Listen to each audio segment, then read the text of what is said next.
Pag-feeling prinsesa ni Badiday at Marjorie napansin ng mga supporters ni Tita PB Love. Irene muling nakuha ang loob ng mga tao. Sa vlog ni Tirso ay nahalata na niya na kamakailan ay palagi na lang sina Erna at si Irene ang gumising ng alas 4 ng madaling araw para magluto, para sa agahan at babaonin nila sa school.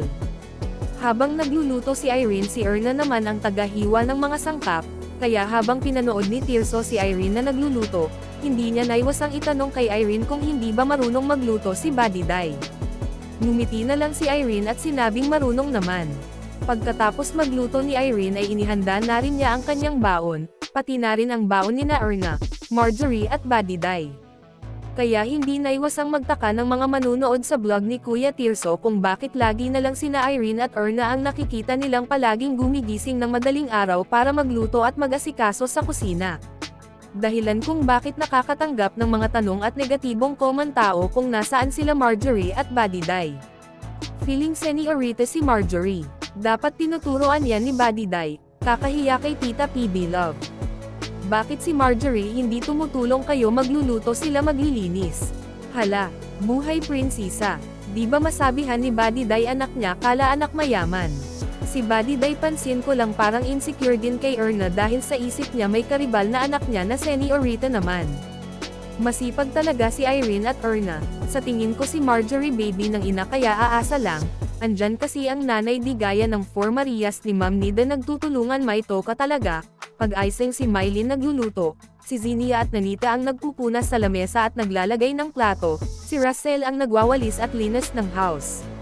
Minsan dapat si Badiday maaga gumising para magluto lalo na anak niya yung isa. Dalawa sila mag-ina na pinapaaral dapat magpakitang gilas hindi lang sa school pati na rin sa gawain. Just saying. Tamad ang mag-ina buhay prinsesa samantala si Erna at Irene nagluluto na, ano ba yan di fair ang pagtrato sa kanilang apat tapos pagkagising sa dalawa kakain na lang at walis-walis kunuhay sa labas, my God nakakawalang gana. Nasa malaking bahay na nakatira sa taas kaya buhay prinsesa, habang ang dalawang kasama nagluluto na, hayis dapat pare-parehas kayo kikilos, pari-pariho kayo pinapag-aral dyan. Kung ngayon dito pa si Ma'am Tita PB Love si Marjorie ganyan seniora, lalo na kapag umalis na at bumalik na sa US, mas seniorita na kasi nandyan nanay niya kinokonsenti sa katamarin. Dapat pari-pariho lang katayuan nila dyan, walang gigising na parang anak mayaman. Nako mahiya naman kayo mga seniora kuno. Daig nyo pa si Ma'am Tita PB Love. Tamad talaga yung mag-ina may attitude din, feeling mga may-ari ng bahay. Si Badiday makawork yan feeling na yan. Yan na po si Marjorie, need na may task din seniorita. Napansin ko si Erna at Irene ang masipag dyan, yung mag-ina feeling hayahay. Naging mayordoma na si Marjorie ngayon, dahil nandyan na ang katulong niya na si Erna. Dapat sabihan ni Badiday ang anak niya, huwag kayong feeling amo oy mahiya kayo. Good morning Mang Tirso dapat lahat gumagawa, hindi yung si Erna at Irene lang.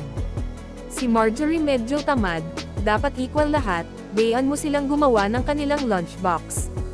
Dapat maaga din gumising si Marjorie para tumulong magluto or mag-prepare ng baon nila, mabuti na lang masipag si Irene magluto at tumutulong naman si Erna. Ay baka magbuhay Reyna yung mag-ina, di na maganda yan nung baguhan pa sila maaga silang gumising. Yung mag-ina buhay Reyna ang buhay nila, Diyos ko hindi na maganda yan lalo na pagbalik ni tita. Naimbag mga bigat yu amin Tirso the Explorer. Dapat salaitan ang division at labor dyan sa bahay, wala dapat seniority.